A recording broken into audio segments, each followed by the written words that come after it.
It's like the world's simplest assignment client. So that might be a good reference.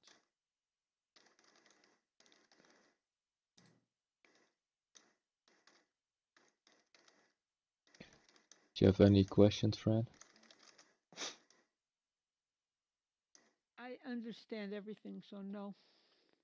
Oh my Good. gosh, Fran, you're a genius. You're a genius. Just curious, did you guys start I doing like this the at way 11 his instead of class noon?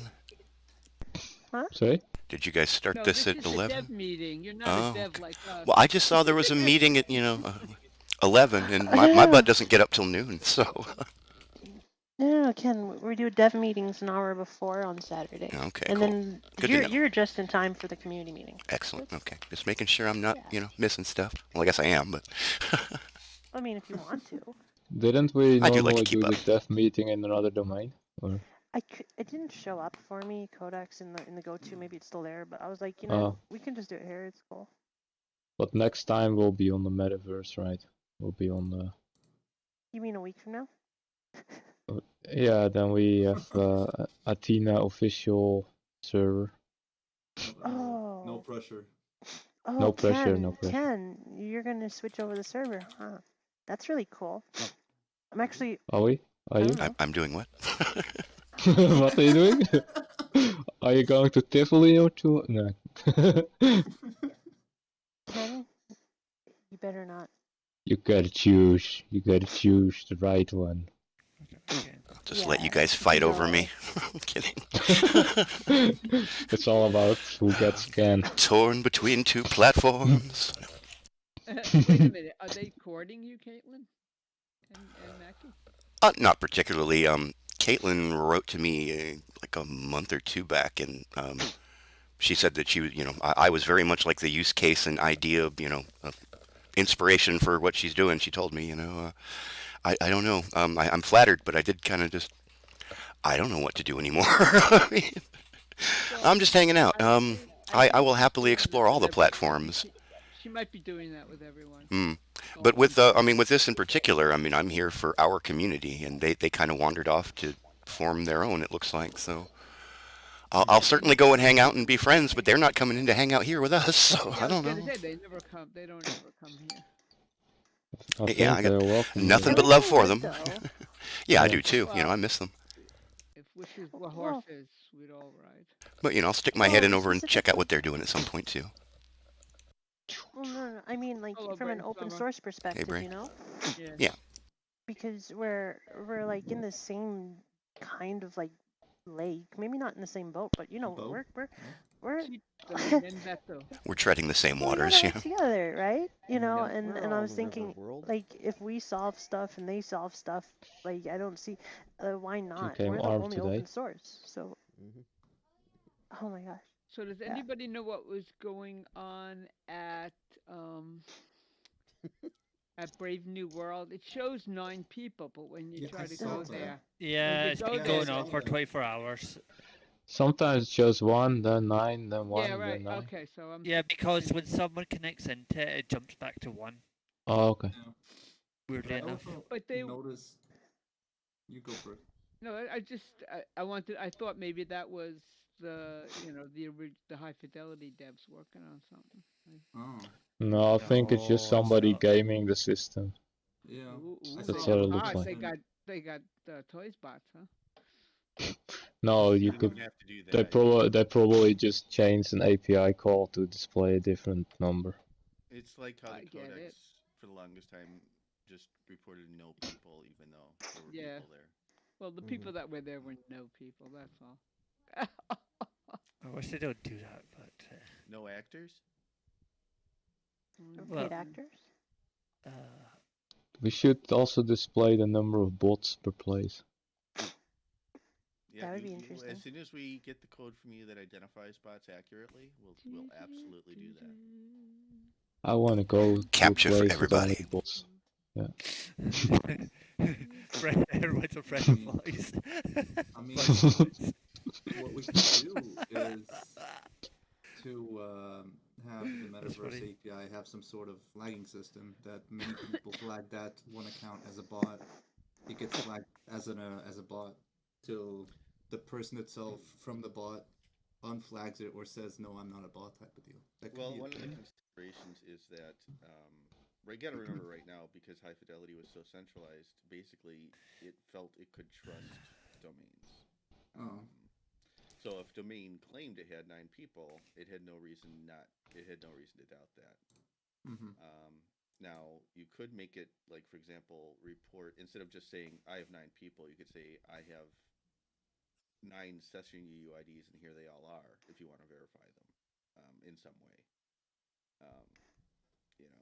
But it's just not doing anything fancy. It's just saying, hey, got 9 people. That's all it's doing right now. I do remember. Yeah, I do remember Tim actually missing out before, and one of the hi-fi staff came in to have a look, seeing how many people were in here. It's funny. When was that? Oh, it was a couple of months back. No, not a couple of months. That's like a year ago, I think, at least. Oh, never mind. Oh, you mean this? Okay, no, I remember that. He manipulated the player, and the hi-fi stuff just came in. Yeah. Hey guys, I got a question. It's regarding logos, because today technically it's supposed to close the competition, and all week, everyone, including George, just started wanting to add more logos. Like everyone wanted to submit more logos. Yeah, and like what the heck? Well, I mean, think my idea is the best though now. The idea. I mean, we could just have a monthly logo change. They change the name every month and then change the domain. You have to guess it. I mean, it keeps the artist nice and exclusive.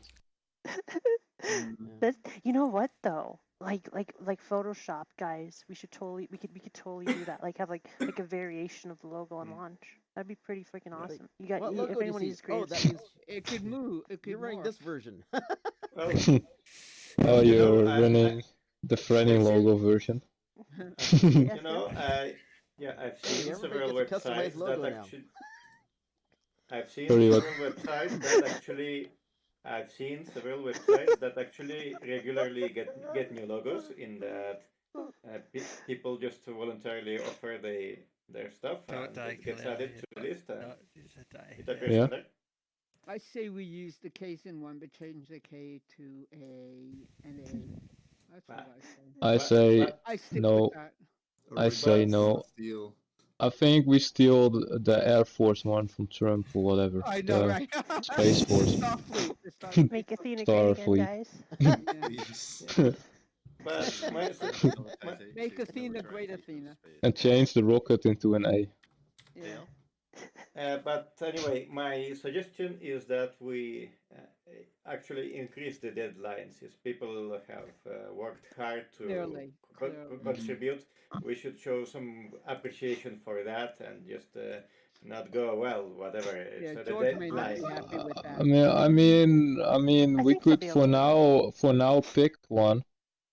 And then do another one, because we need something to show, right? Yeah, this is true. So I made business cards and a presentation for the convention, and I already used the currently top logo, but that's provisional on my part. So just because I had to print something now, but I'll consider that temporary. So I think that's the attitude we could take. So we don't really have to make any sort of decision now and forever. We can. Okay. Yeah, if we need something, we can do with whatever it's sent up currently. But we still they can extend the date or run a contest another time, or just accept submissions every month or whatever. Well, okay, so there should be a main logo, of course, because that's for branding for people that don't see it normally.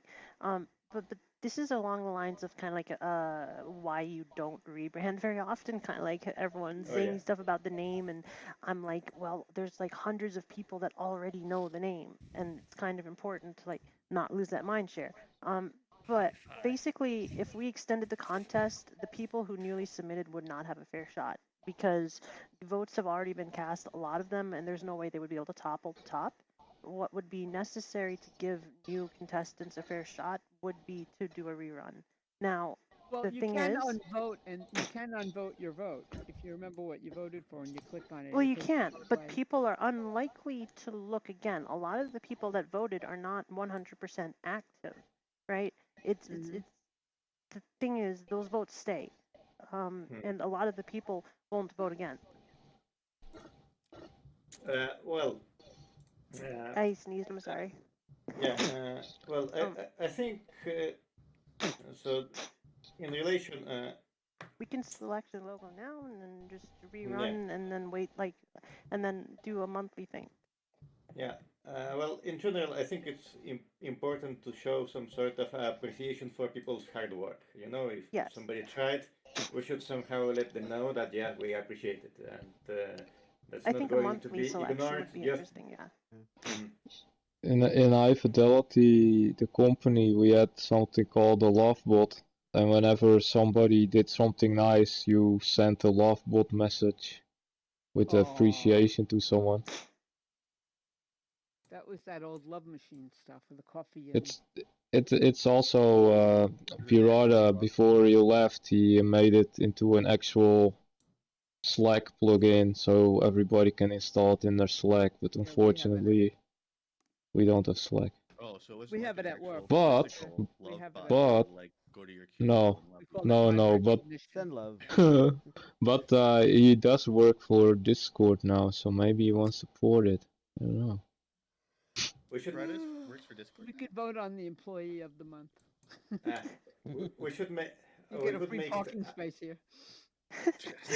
Excellent. You get we could make some sort of bot that locates people and shows them our appreciation. Should we send a bot to like deliver cookies? We sent Santa Claus, a Santa Claus bot into their domain. Yeah. Oh, here are your gifts, entities. Sorry for spamming up your space. Here's a 1 HFC Amazon gift card. Wow. Oh, they are not worth anything anymore. All in one place. All right. Free hugs from Mark. I should find like a Santa Claus outfit for toys over there. That'd be funny. I'm out of here.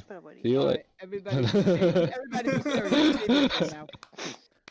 I forgot what we were talking about. So I think isn't it maker time now? Or? This is true. No, it's community meeting. It is community. Monday is community meeting. Oh yeah, community meeting. Come on, we're all makers. We're all community. We're all community. We're all midgets. It's just another. We're all midgets. Well. Speak for yourself. I'm taller than some people. It's smaller than that bird. Maybe some mice. Oh, happy year of the rat there, Marcus. Yeah. Be right back. Grabbing coffee. Oh, can you get me one, please? What's some milk, please? Without lactose. No black, please. No, you want the almond one with almond milk, please? Oh no, I don't like almond milk. I don't either. I don't like milk. No, he wants soy milk so he can grow boobs. I like. Wait, what? No. Female Akira, you want to be sexy? No, I did Akira. not say that. That's hot. Let's do it. No. Listen, I did not say that. That came from that one. But you thought it. With the belly button. But you thought it. I didn't think about that. That makes me really. I'm rubbing my chest right now just thinking about it. Ew. Okay. It's not like I don't know. So, if I may, in terms of like community, I mean, an actual community meeting topic, one of the things we've talked about is, and this is something that's not just a dev thing; it's a community thing, and that is, organizing, getting an organization together. I know we were talking about that, and when did we decide we were going to talk about that? This today, actually. When was I organized? I keep destroying things. We said we would do it today. We want, I think. I mean, if we have to put it off until Monday, I think we should consider that. We want as many people here as we can. We want to make sure that we announce it on the Discord ahead of time. When I mean ahead of time, I mean at least a day. And we make it clear that this meeting is going to address, that topic because it's a big topic. It's one that as many people should have a voice in as possible. And we do not want to just half-ass it. So. Yes. I have a presentation ready, but I guess I could wait until Monday and just make an announcement. So what do you guys think? Do that now or wait until Monday and then just be at everyone on Discord, where are there more people on Monday usually? That's the other question. That's hit or miss. It's more of just giving people an opportunity to come. If they want to, they do. If they don't, they don't. That's all you can do. Yeah. Just make sure you announce in time, because a lot of people come in the last moment. They hear oh, there's this meeting for this and that. Oh, I just heard it a half hour before. Yeah, we've been getting away with doing that. A half an hour, 15 minutes, 5 minutes, or it's on now. Everybody come. But in this case, we really need to give people a heads up. Mm-hmm.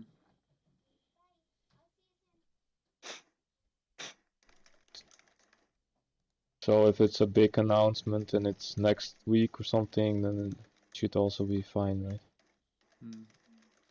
Yeah, then and everybody. I would go ahead and spam the announcement on both of our general channels and the event channel. I would make sure as many people as possible saw it. Okay, well, we'll just do it that way then. It's all good. And do we have an agenda then ahead of the meeting? No, of that meeting. Well, yeah, I have a presentation for that.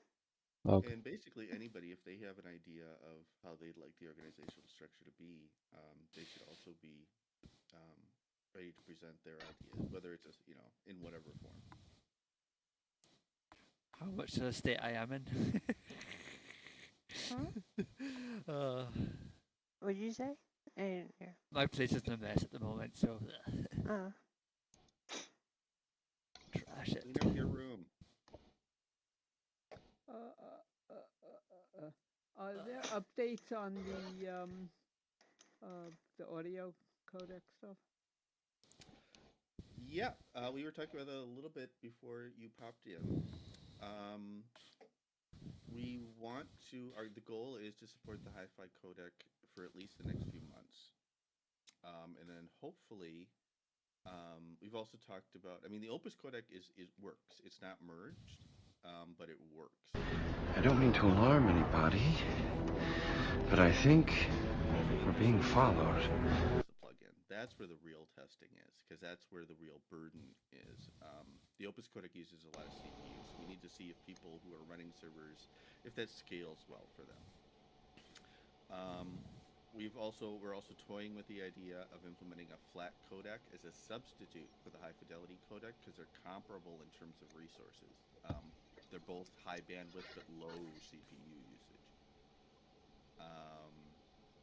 But ultimately, because of the nature of the license that they're giving us, and I don't want to bash it, it's actually very generous. It's actually a very generous license, but it's a license that, because it has restrictions, I think eventually we do want to try to phase it out and be a completely open source project. Or soon time. So right now, anybody who hosts, for example, at home on Windows, they can use the installer I have out. If you don't have a link to that, I can give it to you. And you can go ahead and switch over to using Kaysen at home. We were also discussing that we also need to get Linux, some sort of Linux package out there, and a simpler one, maybe a Docker container or something, so that people who are running on the cloud or whatever can just fire up a Docker instance and make it as easy as possible for them also to run servers that include things like the Opus codec or other fancy features that come down the pipe. Because without people using those features on their servers, it's not going to go anywhere, obviously. So,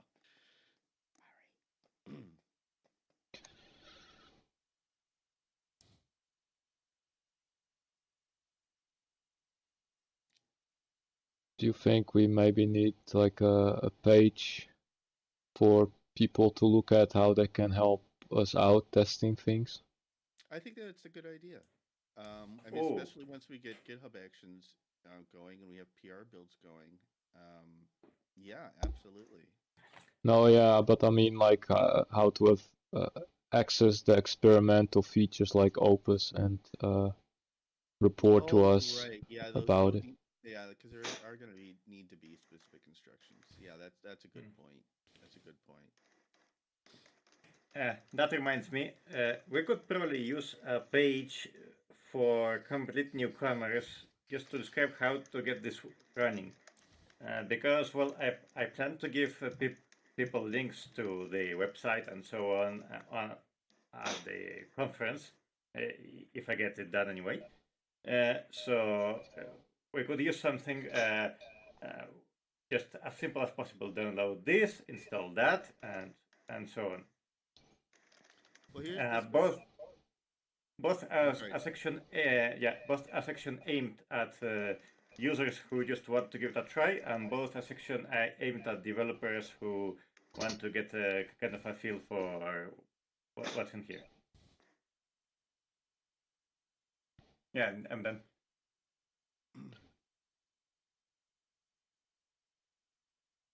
So the page.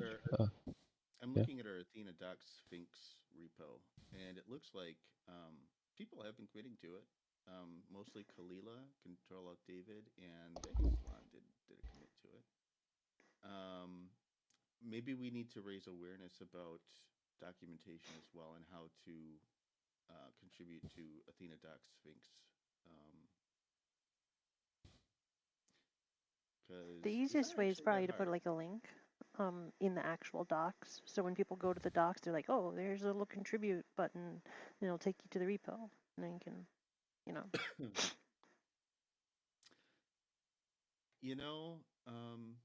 me see. Let me look at the README. High Fidelity docs used to have that. Yeah, we need something like that. And I don't think the README on the GitHub will suffice. That's for somebody who's coming in. That looks scary at the moment. It's like GitHub what the fuck is pip? No, we need something that's like, a little bit more handholdy, I think.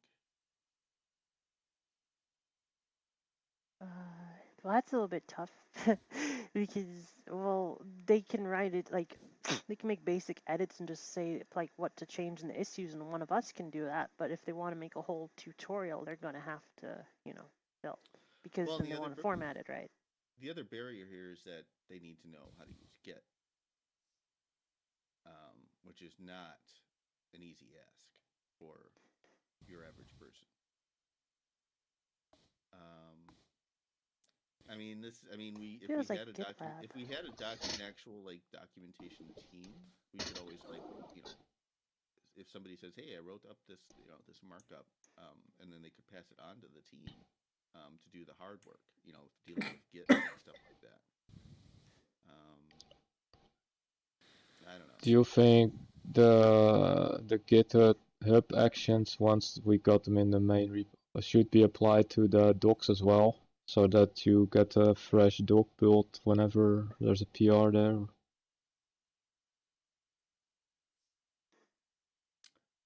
I don't know how that would work unless we had. I mean, unless there was like a it would be like a preview of the docs then.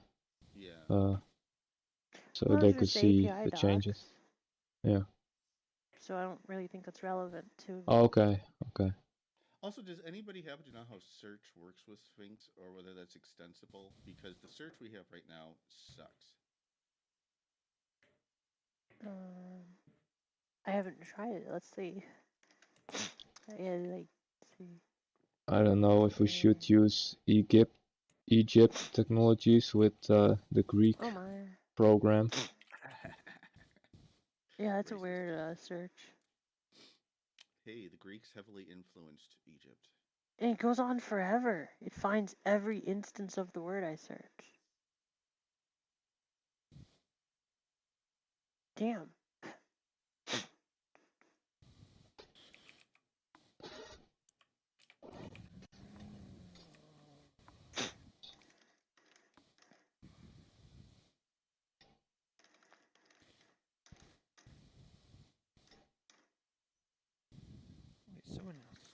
someone else coming in?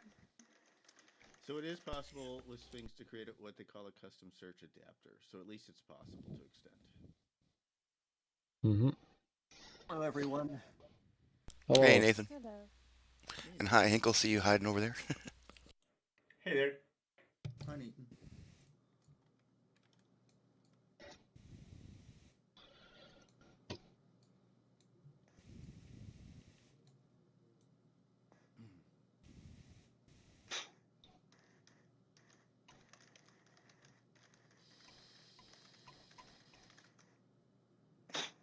So whose awesome land speeder is this anyway? I'm the one who uploaded it. It's not mine though. It's free for use online, so I was like, yeah, let me just put that in. It looks cool. There's a name on it. What do you mean? Like on the bottom, there's a name. Oh, there's a name. Oh, he signed it. Cool. Look here. Yeah, it's signed. The artist signed it. That's great. At least there's some credit there.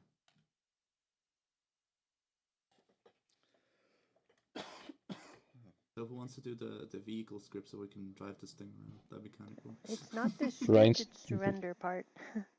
Brainstormer made the vehicle, right? Did he? What? I've tried. The Physics one in with here is goofy. the wacky wheels. Oh yeah. That was funny.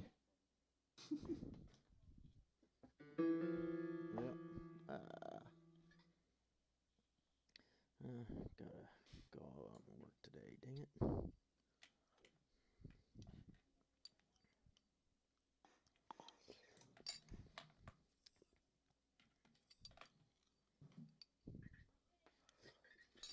So does anybody in the larger community have questions or concerns about Athena's development, or would you is there more we could do to help you guys be involved, or anything of that nature?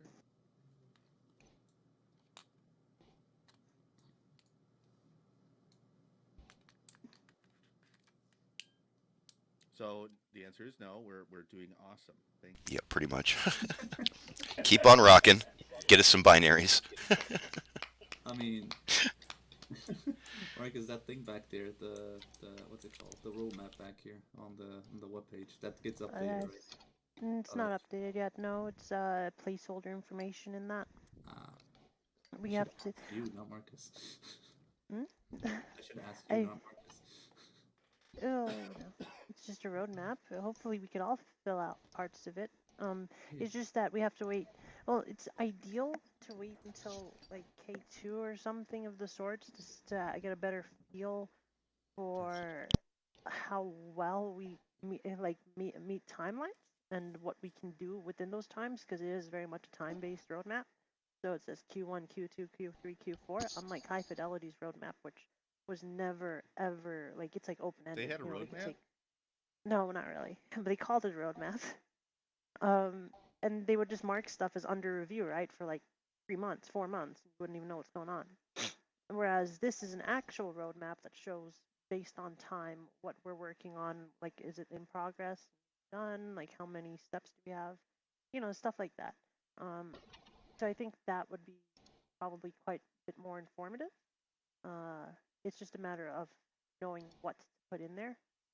And yeah, so I just put in some basic stuff already. But it's my sincere hope we can get. I mean, we don't have to wait for K2, but we can just start making bold predictions now. Just terms and conditions apply, such as we may not meet those things, and things are subject to change. I don't think predictions should go on a roadmap. I think, if anything, proper planned stuff that should be held to a deadline. Yeah, exactly. That's what I was thinking, like, and then have a little part below, like, maybe, like, oh, we'll try and get this in, but, But yeah, for roadmap, I was hoping that we could get some solid stuff on there, and then that way it communicates to people. Roadmap. Ubuntu's roadmap is it's very clear on what they're working on and what might or might not make it. I wonder, let me see. It's like the releases page, or they tend to have both a user friendly, bullet point style roadmap, and then they have the more detailed one that is almost like a spreadsheet of these teams are working on these features, and their progress is this far, and et cetera, et cetera. Oh, how do you see that? Like, where is it? The detailed one? Yeah. Let me see if I can find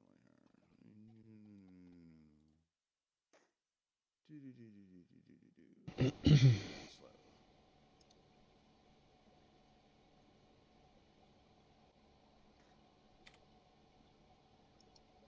Let's see. So, for example, here's the one that's currently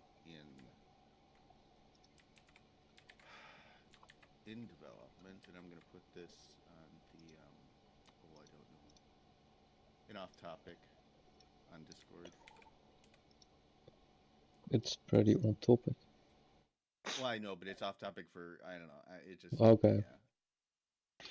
It's like in terms of Discord. Anybody on Discord is going to be like this weird random link. Do we need a channel for the current meeting, maybe?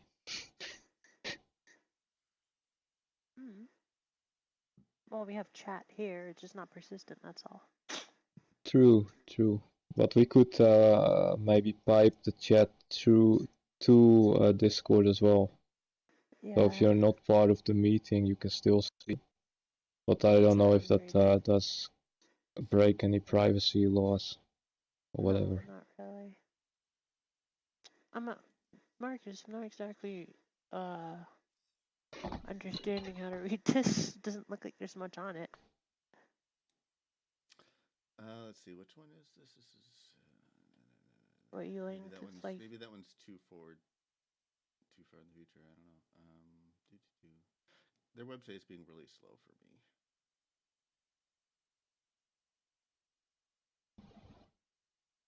It's just that they have so much, so it's like trying to figure out what they're doing. Yeah, they're a huge thing.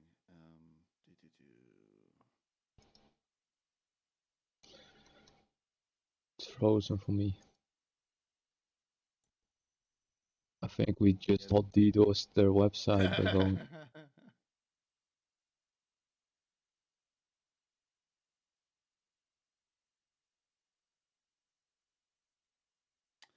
Maybe this isn't the right one.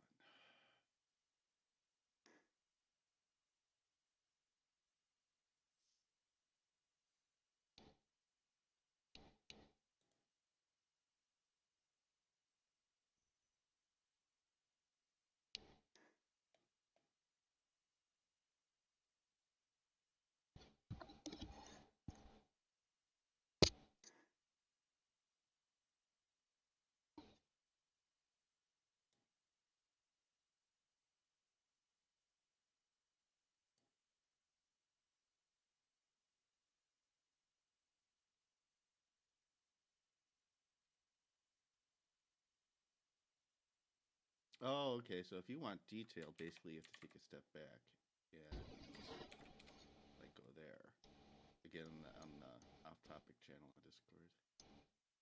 Then you can see everything they're working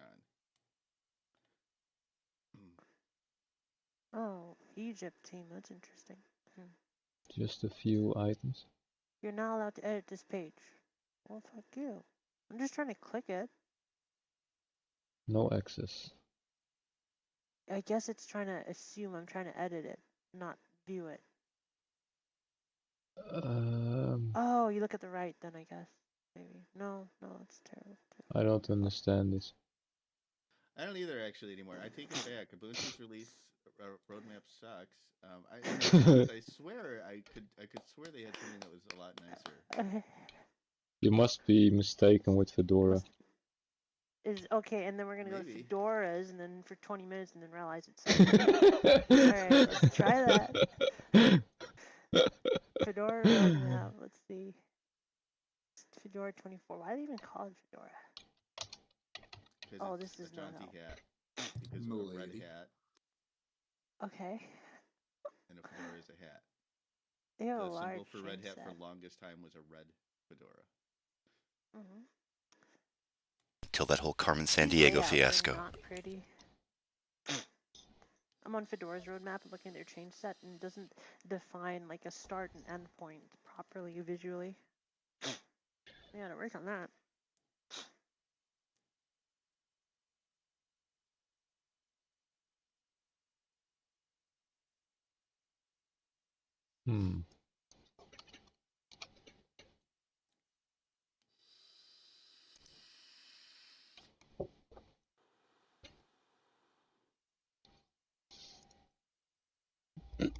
They have a release schedule.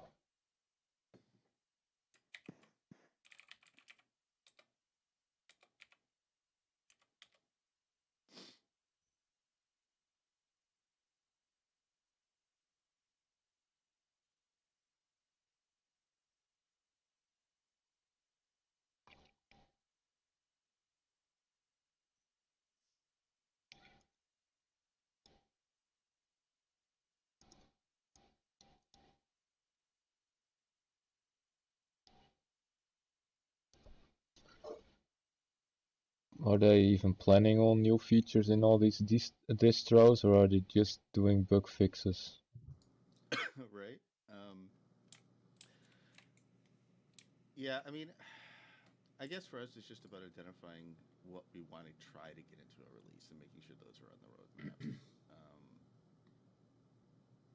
We don't have to be as fancy as, I mean, eventually, I mean, if we ever grow that large, we can actually do like, you know, the thing where, what is this team working on? What is this team working on? What is their progress? That kind of thing. But for now, I think we're at a point where we can just say, hey, we really want to get a physics mixer implemented. And we're hoping to get that into K5.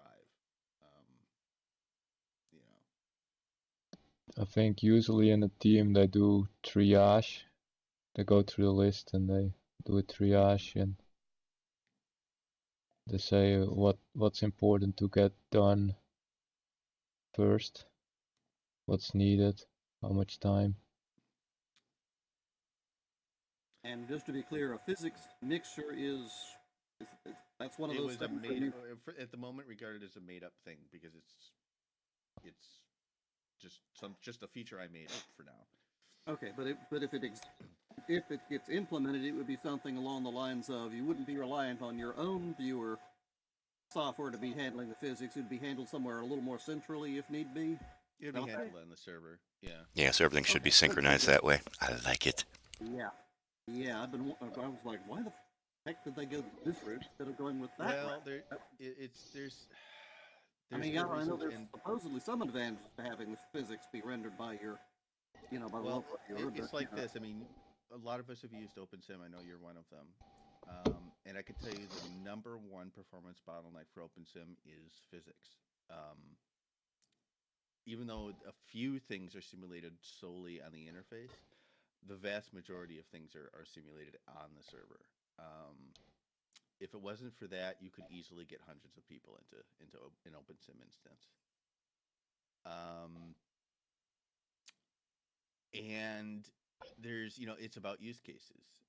There's like, for example, let's say that Bobby Bird over there wasn't an animation. Let's say it was actually done by physics. Is it essential that everybody sees it dipping down at exactly the same time and in the same way? Maybe not.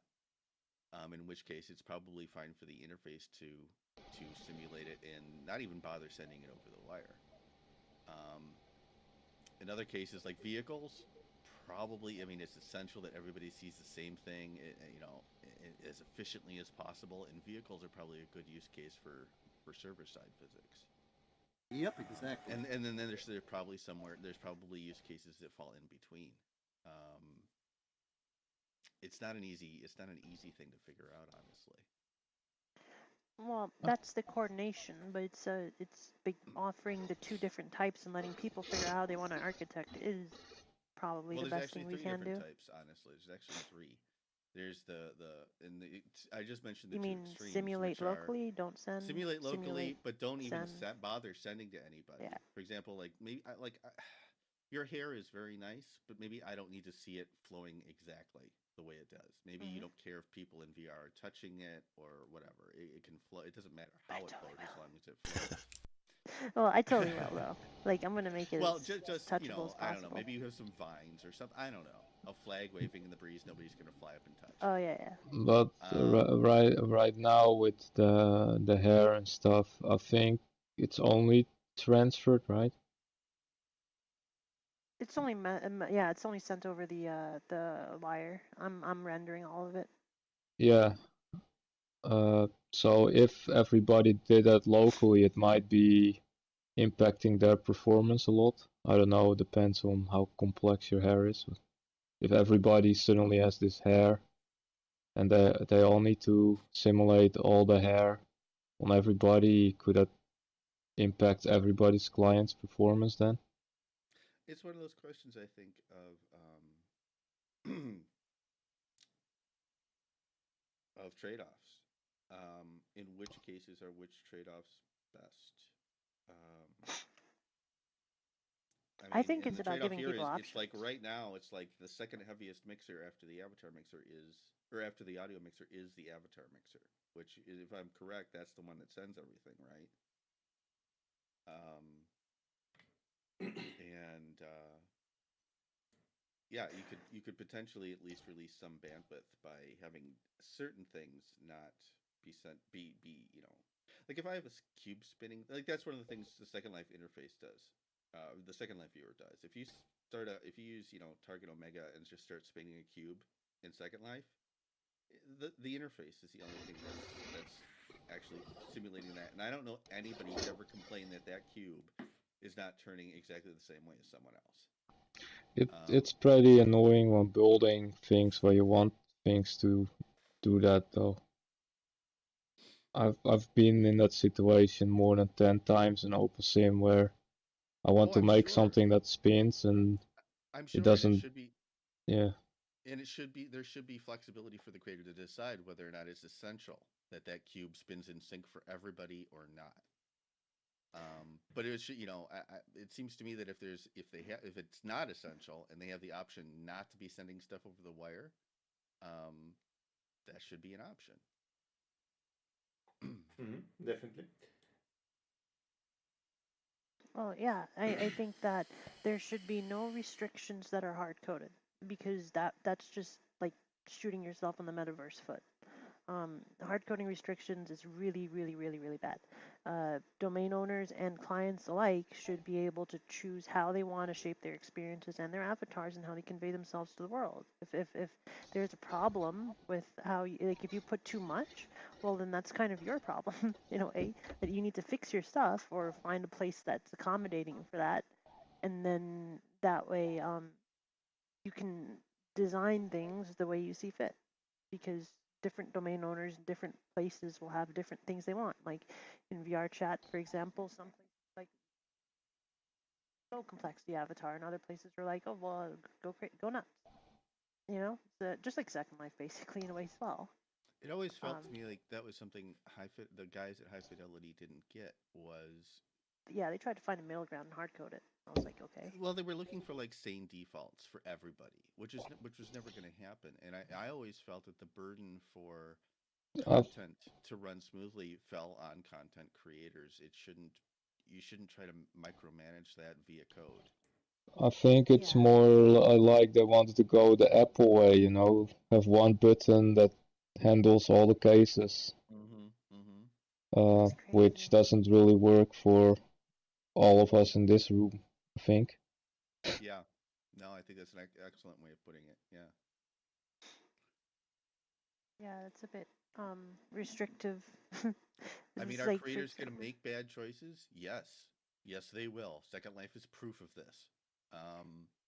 But in this case, I mean, a lot of times, I know, again, in Second Life, if you know that you visit a club and it's super laggy, you're probably going to be less inclined to visit it unless you absolutely have to for some reason, right?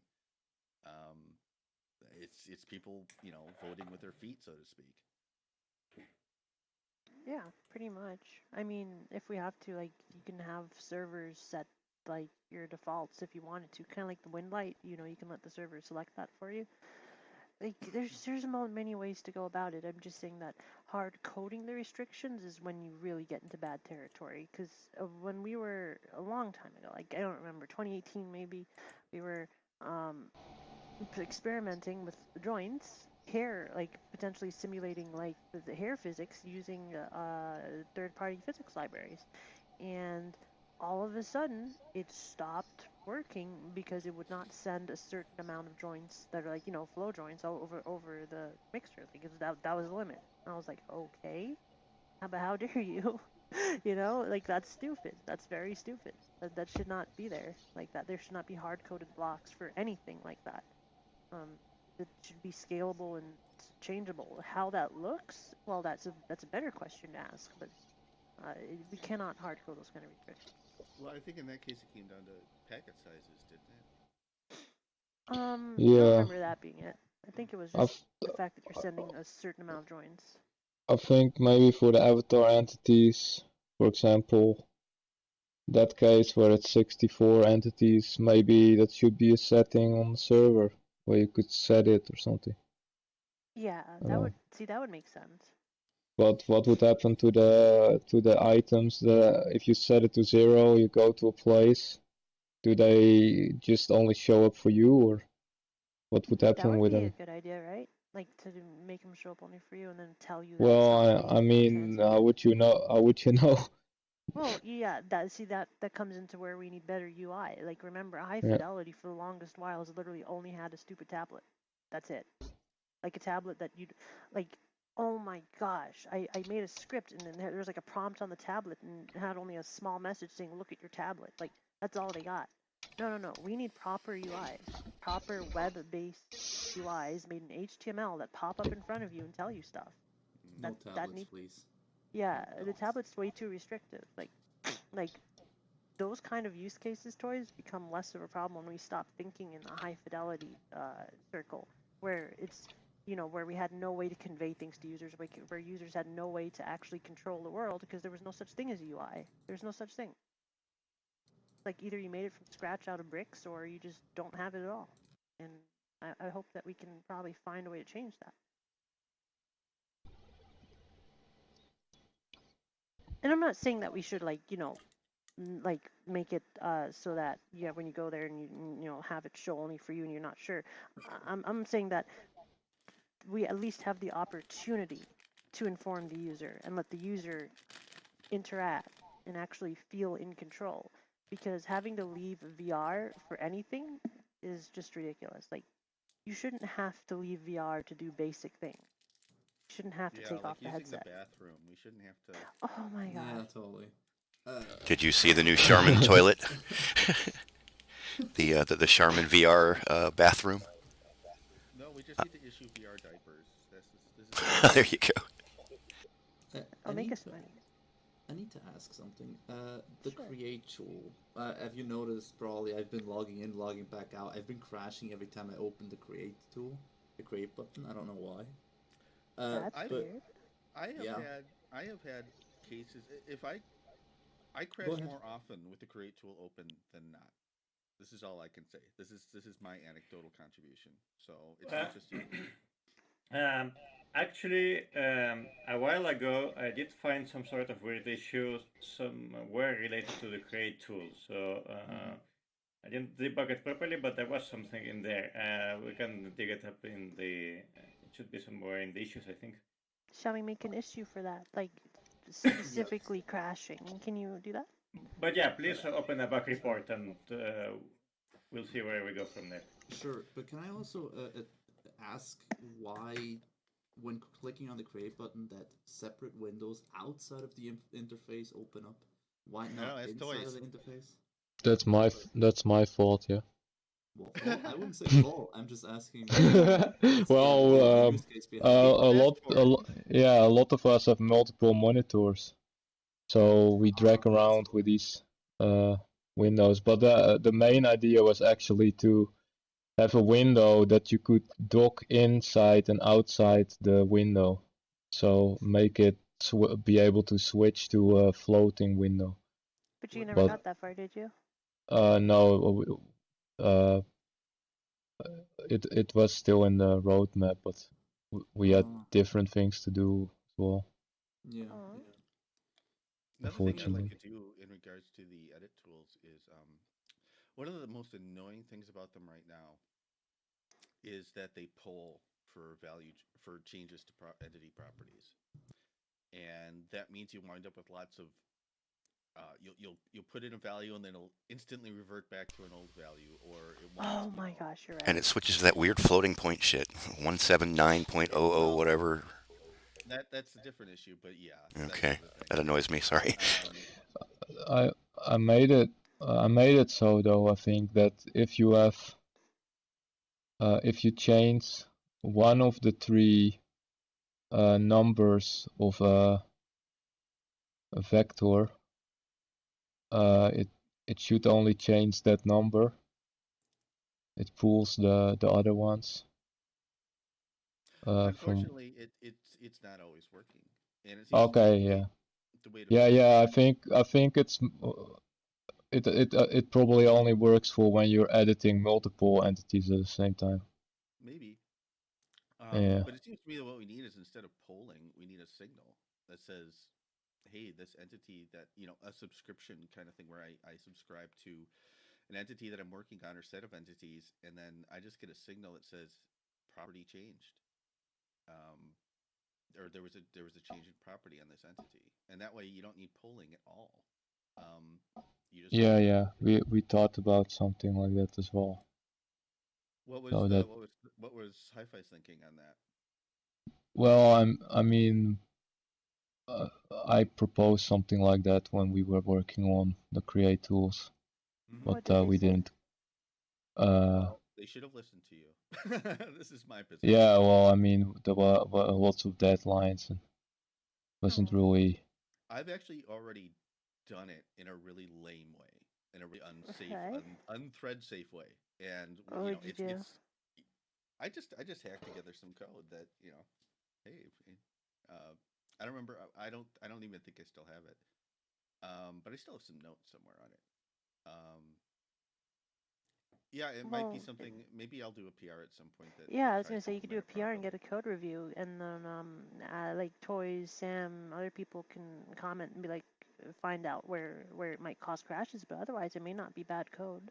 It may be a pretty good implementation. Yeah, I mean the one I did didn't do subscription. Anytime any entity changed, I got a signal. So that's a little bit spammy. Like I said, I think it needs to be more of a subscription thing where you can say I only want to monitor these entities, please. And there's also the question of whether there's going to be performance impact doing that. I don't know. I would guess there's at least some. It's just a question of how bad it is. So can't be worse than what we have now. So one of the changes I made in the entities API when I was working on the create tool was the call to edit multiple entities at the same time, or no, get multiple properties at the same time. And that works a lot faster than doing all these single get entity property calls. That would be so that's already in there, the get multiple entity properties.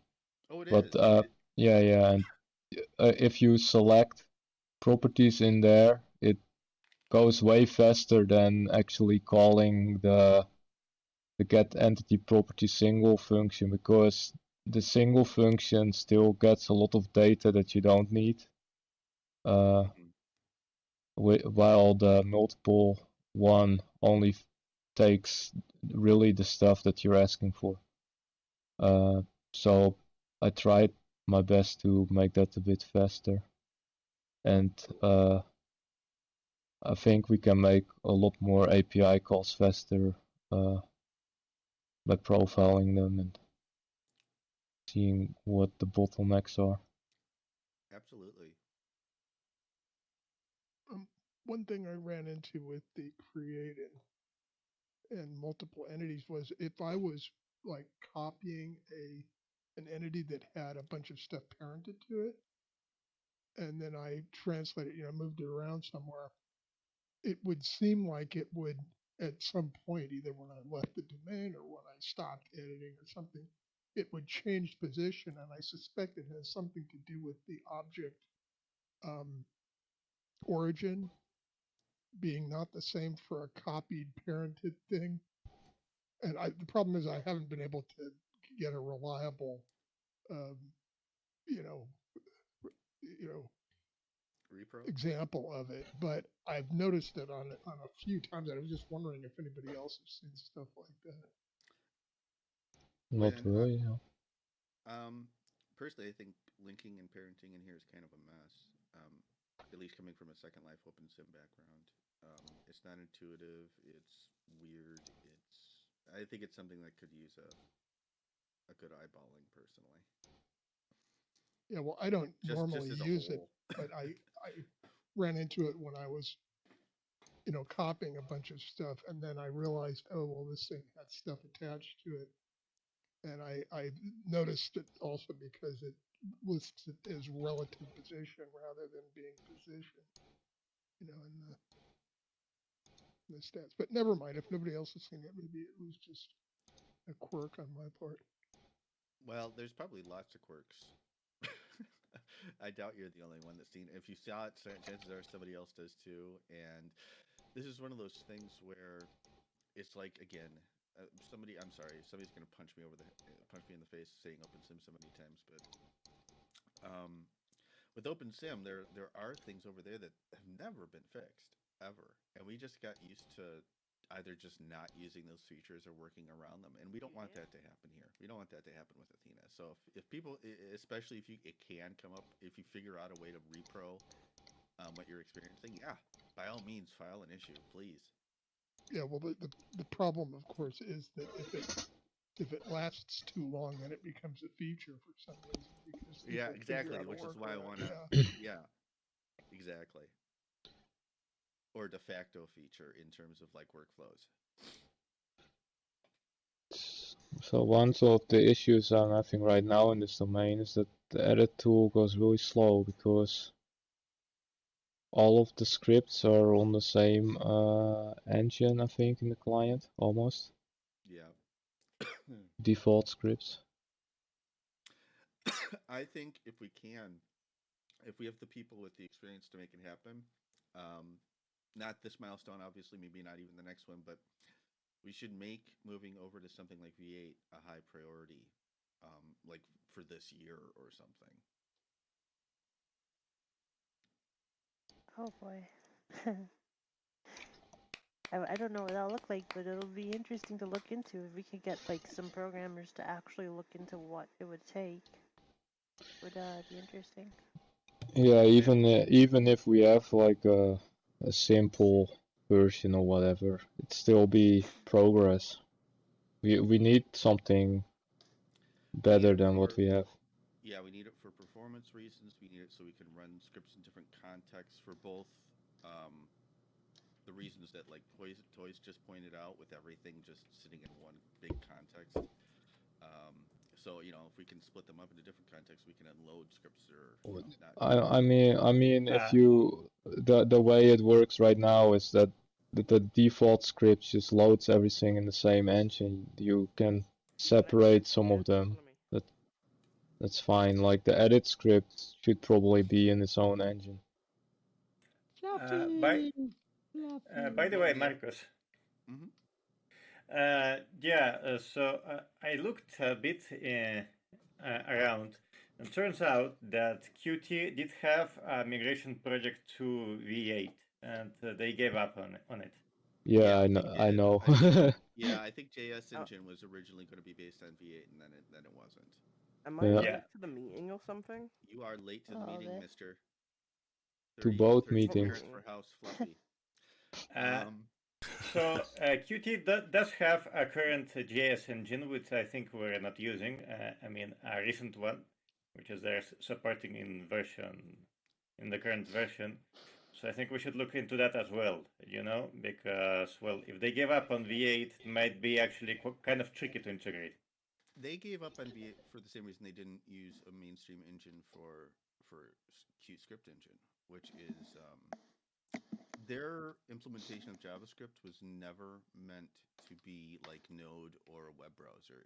It's meant to be an embedded JavaScript for, I don't know, apps. What meeting is this? The community.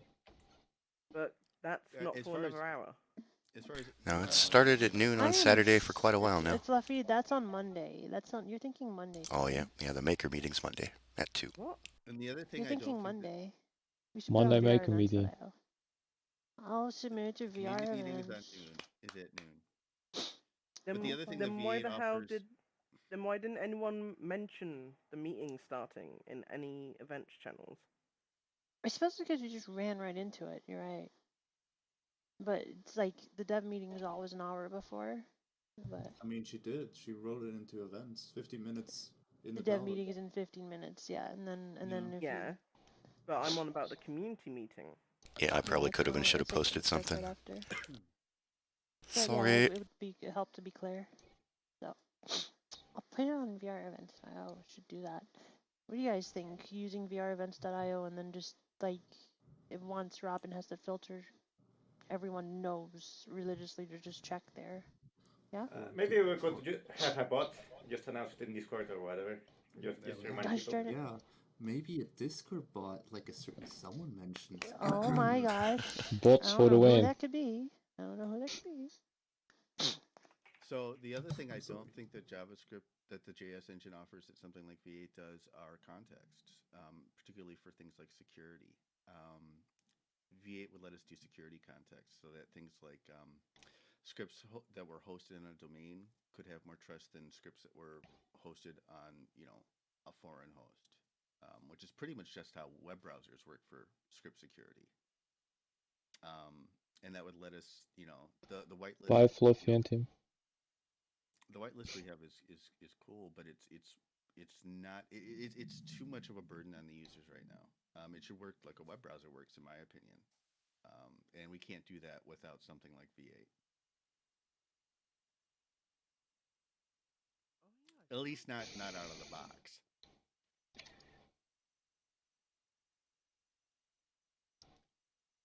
We would basically have to create our own context switching and transfer system thingy. Yeah, at the moment we have different types of script engines as well. We have different contexts and we do expose different APIs based on those contexts. So I think it is possible to further refine that with what we have, but I don't know if that's the way to go. Because it would take a lot of effort. Well, if you go to V8, you might tackle some more of these things. Yeah, V8 has, it has, especially in terms of security, it has context as a front and center, concept. So when does V9 come out then? That's a video codec. Hey Tim, you like it? That's VP9. Oh, that's right.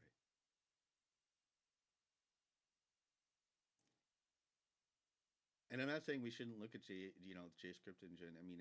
I'm not an authority on everything it can do.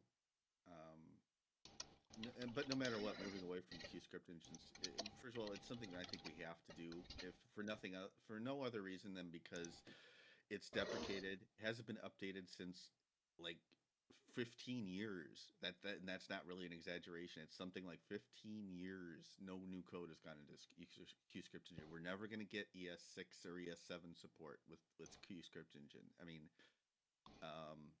If we want to be, if we want to support modern JavaScript, we have to move to some other engine. I think QJS engine might be easier, but I don't know, because it's already Qt. But I don't know. It's still a bit probably too interconnected with Qt itself, maybe. I agree that. Let me think. We also have to consider, on the other hand, how hard is it going to be to get that in there, by the way. So we have limited manpower, and yes, so this is why you have to recruit on Saturday.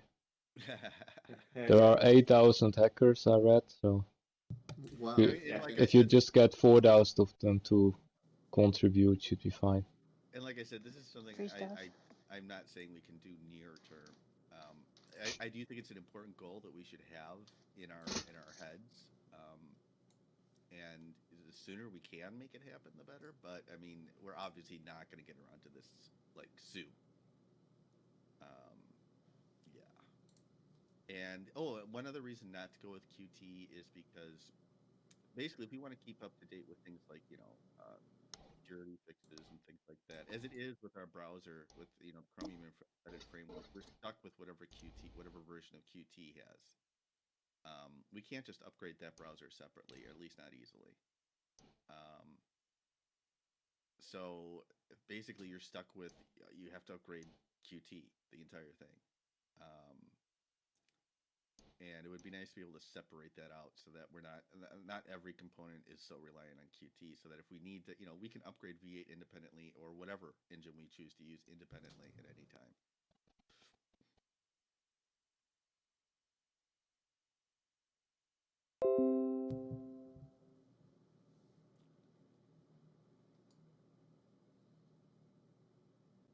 So who is Apollo? No one. Just a bot. Okay.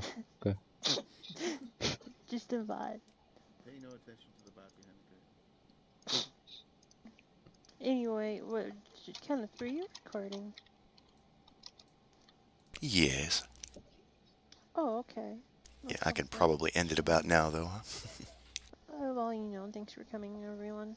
That's great. Oh, by the way, logo contest. I just wanted to recap here on logo contest. So we take the number 1 winner for now, and we make T-shirts. Just kidding. No. Yes. we run a longer contest, but I'll lay out the page differently so that way you can, because it's so many, that way it's more like a grid than it is, or like at least like and then we will, like, for example, I think probably the best place is in the launcher. In the launcher, find a way to like feature like an image on startup or something like that of like artwork. It doesn't have to be logos. Logos would be weird, but like Athena, something cool, something about metaverse that Athena related, so people can contribute in that way. Because I feel like all their creativity is not always suited for logos, right? They have good ideas, but it doesn't always look, I mean, I guess it doesn't always come out right when they try to apply it to logos, but however, it's really, really good. And so being able to make artwork or you taking snapshots or anything to get featured on the launcher, I think is the best way to allow people to have, some kind of credit and gratification from having their stuff featured, but also in a way that's, it works, fits the theme. So, yeah.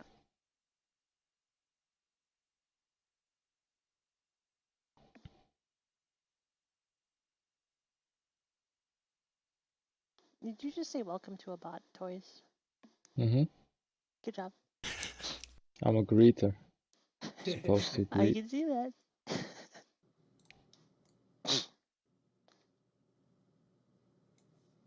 Do you need any help, Apollo? Why does he keep creating friggin' What? Wait, what kind of bot is this here? It's an events bot. Ah. I can create reminders. A deleted channel has been created. What? I know, it's so complicated, isn't it? There we go. Help. What do we got here? Evan. New commands. No, not there. Don't do there. Oh, I'm sorry. Oh my gosh. We just. Oh no. oh no. Whoops. I'm sorry.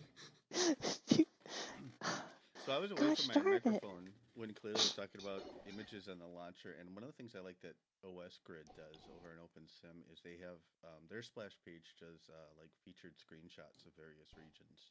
Heck yeah, like that. And I think that's great in a couple of ways. It's a way of saying yes, there are worlds here, they exist, and look at all these nifty people doing stuff in them. Plus, it gives those worlds a little bit of promotion themselves. Yes, I think that would, but not always just restricted to that, like to worlds, but just to people featuring creations or something about Athena. You know, like like when you launch a Photoshop or Illustrator, they show like an artwork for that release of somebody, anyone in the community that made something really cool. Franny's tea set. Yeah, exactly. Something just like that, you know, like framed in light and really beautiful, and we'll have Fran's name at the bottom. Yeah, like that. We could also do like a glamour shot of toys on a bare rug. Wait. See you later, guys. Out of here. I see the meeting has ended.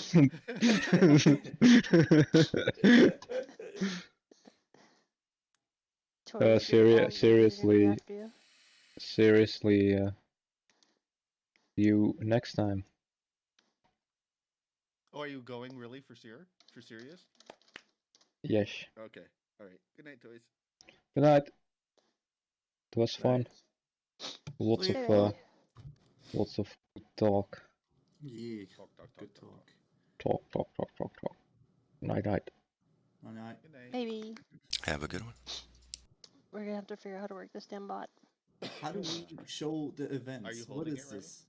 I'm not sure why it does it that way, but we'll figure it out. Hold on, give me a sec. Do it.